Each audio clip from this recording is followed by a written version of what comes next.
live on K57.com. It's The Breakfast Show with Patty and Ray on News Talk K57. It's 8:16. You found The Breakfast Show on News Talk K57. Ray here in the studio, and my guests for as long as we go until I stop having fun, I guess, is the panel from the Guam Regional Medical City, Alan Fontanilla, who is an expert with Keep on saying that, Ray. I have to live up to that. It's Joint Commission accreditation. Correct. And that's very, very important, in the life of a hospital. And it's important not just so that you've got the bragging rights, but as a patient, of a facility, I'd like to know that you guys have taken all of the additional steps necessary to make sure that it is a safe experience for me, that it is an experience where I've got efficient access to health care. And that's just it. Joint Commission has set up standards that we as hospitals have to abide by and conform with, including as basic as perhaps even having an eighth of an inch undercut on the door but the more there's a reason for that, right? Correct, so that you prevent passage of smoke and fire in case there's a fire. I'll be darned. Isn't that interesting? Yes. So the more critical issues, of course, is that we need to assess patients in time so that we can develop plans of care for patients, interdisciplinary planning meeting that I talked to you about the last time, which is critically important in order to respond to what Margaret said earlier in terms of managing the care we provide.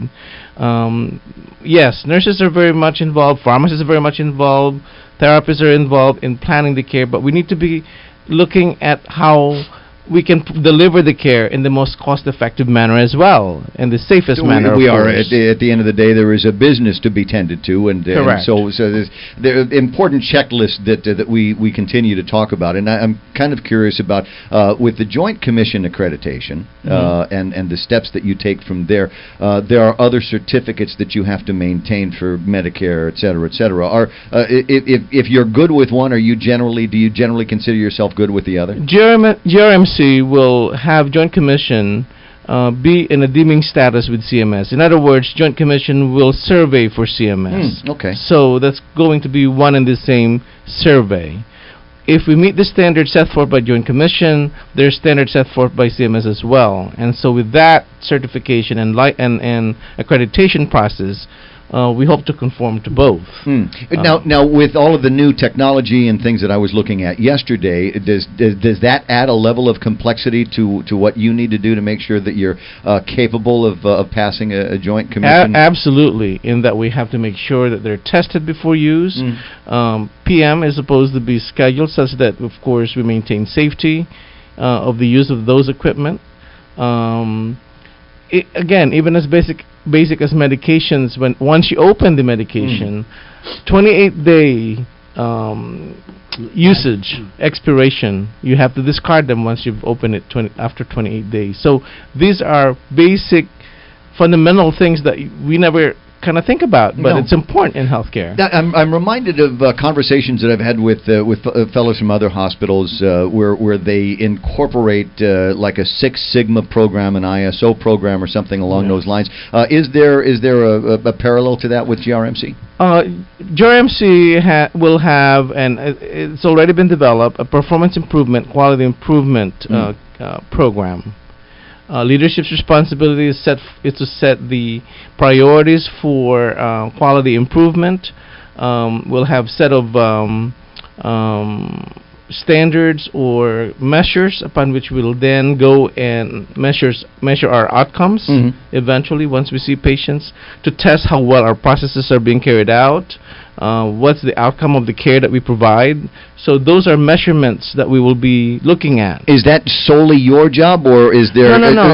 Actually, we have Kathleen Ho and her department working on that. Okay, so I mean, if there's... But because I'm looking at this as, there's as we were talking, 600 people are going to be working at GRMC. Not all of them are going to be doctors and nurses. Quality improvement, Ray, is really not one department's job. It's the hospital organization-wide performance improvement plan. So in other words, every member of the staff, from Margaret to everyone down the line, will have to be involved in making sure that we meet those standards, not just to meet the intent of this standard, but really to make sure that every patient who walks in our doors every single day, that's the intent of this Joint Commission accreditation, not just to meet the intent of this standard, but to make sure that each patient receives that safe, quality care. And the perspective that I have is, from somebody where we might not already have these systems in place anywhere on Guam. It means that we are training up a new batch of people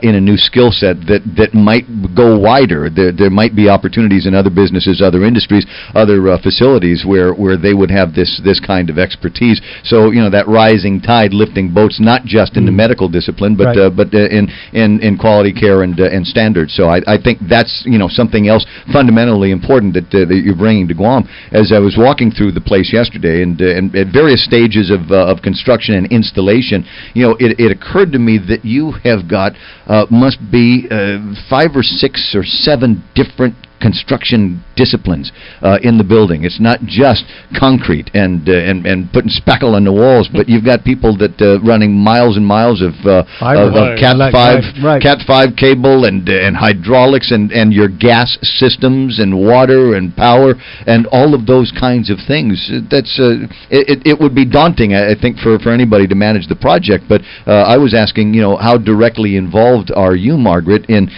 these in the minutia of the construction of this hospital? Yeah. Very. Painfully involved. Painfully involved. I guess if I have to summarize where we are in this whole construction process, the main construction work, meaning sort of the brick and mortar building is 98-99% done, and it's basically just finishing work that needs to be done. The main preoccupation now is really systems, hospital systems, fire alarm systems, fire suppression systems, security systems, including a very upscale and upbeat infant abduction system. You'd mentioned that yesterday, and you've mentioned it again this morning. This is a major priority. This is absolutely because infant abduction is a big problem everywhere in the U.S. and potentially here in Guam, and so we have a system called Hugs and Kisses. Yes. Which works off of RFID. And there are bracelets that are put on the infant and put on the mother that match the mother to the infant, and that trigger alarms across the building if the infant is moved from certain locations to other locations. And so we're very conscious about the need to protect our babies. Yeah. So we've invested in this system to make sure that they are protected while they're in the hospital premises. So before, when the baby walks out the door, the RFID is also going to be checking to make sure that the mother is somewhere nearby. Absolutely. So they're paired. They're paired. The parent is paired with the infant, and so they make sure that somebody doesn't walk away who's not authorized to do so with the baby. Absolutely fascinating. As we were saying, there are quite a number of disciplines that are going into it, and I was wondering, as I said, to what degree you're involved. And I imagine that somewhere on the property is a room with a Gantt chart that goes from one end to the other, but these guys say it's all in your head. Oh my God! Like I said, she doesn't sleep, Ray. I mean, my God, she doesn't take notes.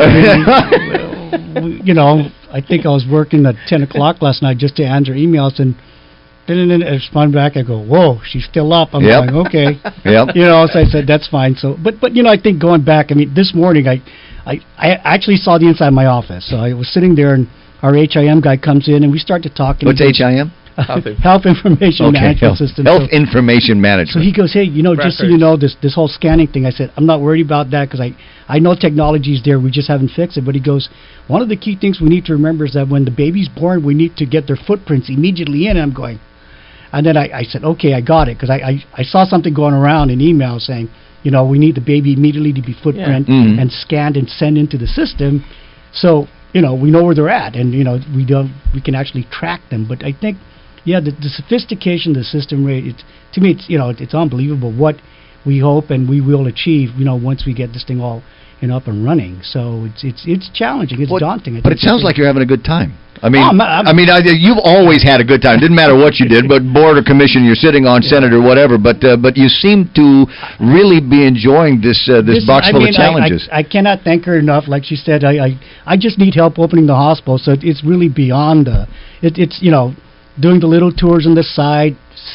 I'm just fascinated by Alan and this Joint Commission stuff, and I just sit there and I go, wow. But I think for me and the team as we look forward, I shared this with Margaret's contemporaries that come from TMC. I said she's blessed with having a really fantastic team to work with, because I think she's assembled some pretty damn good talent that's out here, and I'm proud to say that we're all local and we're from here. I mean, we've adopted Alan. Yeah. So he's well, welcome. I'm to the almost team. local. I'm local now. And it's a good point to bring up, and we'll take a second and take advantage of the opportunity to say a nice thing or two about Albert Gurusamy. Oh no, who is absolutely terrific. Absolutely great team. I mean, the team that's been put together.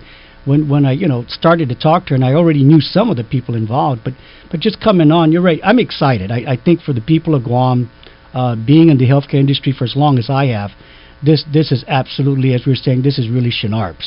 Shinarp. This is beyond stuff that we, and I think the people of Guam have been waiting for this, and that let's just hope that we can turn the healthcare delivery system around, and like you said, it's really for the people. And access to me is something we're going to work with and deal with.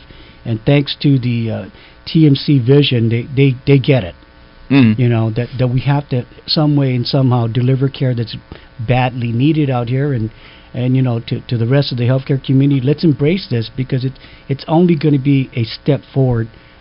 In my opinion, tremendously for what we need to do for our people. No, there's a lot said in that statement. 477-5757, star 57 if you're working with a cell phone. Let's get back to a couple of caller questions and comments. You're more than welcome to call yours in. Jim has a question on Medicare, is it? Yes, I was just going to ask, do you accept Medicare patients? Well, here's the process about Medicare certification. As Alan said, the Joint Commission is going to come in maybe 2 or 3 months after we're in operation to survey the hospital, and this is an important objective of Alan. If we perfect the survey, meaning there are no findings that are uncovered by the surveyors, they will consider us having been covered from the very beginning. So that's our intent, is to take in Medicare patients from the beginning, work to a survey that where we get a perfect score, so that they would have been covered from the very beginning of our opening. Okay, thank you very much. So you take if Jim is the patient, he comes in there and sees you and gets served. So after the JCO is done, CMS, and it all happens simultaneously, and they will say, okay, the care that you provided for Jim will cover. Yes. Okay. Retroactive. Assuming. Wait, can you take the pressure? We're working very hard. The team is working very hard, Ray. It's a lot of work. And the process, Ray, is that we need to admit Jim. Jim has to be discharged, and then those claims and that particular chart for Jim starts being put in the process and said, here we go. Here's our first Medicare patient. From the moment he gets in there. Right. Check. Mike? Thank you very much. Okay, so from the moment that Jim gets in, we build the record, and the record stays with him. And as you say, if JCO likes us, then CMS is going to like us, and everybody gets paid for it. Jim, I think we answered the question on that. There was another question about it wasn't the qualifying certificate. I think somebody had wondered aloud about emergency rooms and things like this. And for the record, there's an emergency facility at Guam Regional Medical City, and they will be accepting, as all hospitals do, patients that walk through the door, regardless of their ability to pay. Yeah, the short answer is yes. Okay. It has been amazing, the number of rumors that have been flying around, including one that I had not actually heard, but Francie said that there was a rumor floating around that there was nothing in the building. Yeah, right. I mean, as you saw, Ray, our emergency room department rooms are just, that in itself is something to be, that we can say, come and see. I mean, it's really, really nice. Yeah. So the facility is there, and any rumors that you have heard to the contrary are exactly that. They're nothing but rumors that are perpetrated by folks that may be worried about their rice bowl getting tipped over. I'd asked the question about off the air about what your next project is. I didn't realize that you are also, Margaret, working on another facility simultaneously. Yeah. Actually, the way the timing turned out is we're also developing a clinic network in the Emirates, Dubai and Abu Dhabi. And the way, like I said, the timing turned out is both facilities are coming on stream about the same time. So this is a little bit of a crazy time for me. And you took a family vacation in the middle of it, so you see into those obligations as well. I did. But I'd asked about economies of scale. I mean, are there things that you say, all right, well, I need a linear accelerator for Guam, and we probably use one in Dubai. Is there a volume discount for technology of that size? There is. There's volume discount on technology. There's volume discount on supplies. There's lots of synergy in terms of staffing and staff training. So this whole network concept is really something that the medical city has embraced, because we believe that the network is really the most effective healthcare model from a business standpoint, from a clinical care standpoint, even from an organizational standpoint. And so we started in the Philippines, and we looked at Network Philippines, and now we're looking Network Global. Okay, so the other question is, when do Francie and I get to go on the tour of the Dubai facility? I'd love to. I'll carry your bags and drivers. Just go out there and take a look and see what kind of technology and GWIS stuff that you've got there. But networking vastly important in this industry, and in the surgical suite that I was in yesterday, that I will probably never ever get to go back into unless I'm a patient because of the sterility rules and standards that you've got there. But you are already set up for telemedicine, so that you could have a consult through the video screen. So as Noel is working on my heart, he could be talking with another heart specialist somewhere else on the planet. Yep. It's called the digital OR, and what it allows us to do is monitor and document really online and real time the surgeries, and even engage people outside of the surgical suites in a sort of a virtual mode, so that they're able to come in for training purposes, for support purposes, in terms of the surgeries. Now, what about transplants? Albert used the word transplant, and the suite that I was in is almost adjoined with another surgical suite. There's one hallway in there, so that you could shuttle an organ from one room to the next. Well, that's really the intent. These two adjoining surgical suites, one for the donor and one for the recipient. We're not going to start our transplant program immediately. That's too bad, because there's people around here need some brain transplants. Oh, we're not going to do brain transplants for a while. For a while. Start with the easy stuff. Yeah. The focus of the transplant program will likely start with kidney transplants. And we're working with, consolidating our physician pool to do that, because that's the most important thing, is having the physicians who are able to do these procedures safely and effectively, and have the track record for doing so. Yeah. So it's important that you bring in the technology. You've got the technology now. You just need to match that up with the expertise, and at some point put together the patient database of folks who might be requiring that kind of surgery. Normally we'd go off island for that kind of thing. Normally we go off island for all kinds of procedures. And my first working with the medical city and your outfit was for an executive physical that I had in Manila several years ago. In fact, I'm due for another one, and I'd like to do it again over at your place. I liked it. I liked the service, and I was wondering if you will be doing something along those same lines here on Guam, kind of a concierge, handheld, come on in, and we'll do this, and a half hour later we'll do that, and then pretty soon you can go home. Yeah, well, the hospital itself is not provisioned for that, but there are alternative locations that we are looking at. Of course, our main preoccupation is getting this thing set up now, but that is on our radar screen, and because wellness, prevention is really the most cost-effective care, and that's always been our position from the beginning, and so we're focused on developing that side of the healthcare continuum after, we were done with this acute care, critical care. Yeah, a little thing about getting the new place opened up first. Right. I got you. And then, because there's the other question, and you talked about Dubai, and I know some folks in the hospital industry in other parts of the country that are saying, there's a whole lot of this international medicine. They build nice facilities, they've got swell doctors, but they want to get their work done in the United States of America, and this is the United States of America. Now, Francie said, there's nothing to that. So I bet him $1 that it would one of these days be a big part of the medical business here on Guam is taking advantage of the number of blossoming Asians that like I said, they've got their own healthcare systems, but they'd rather have it done, quote, in America. And here we are. So do you have a model like that in your head? Well, like I said, the network concept really lends itself to that.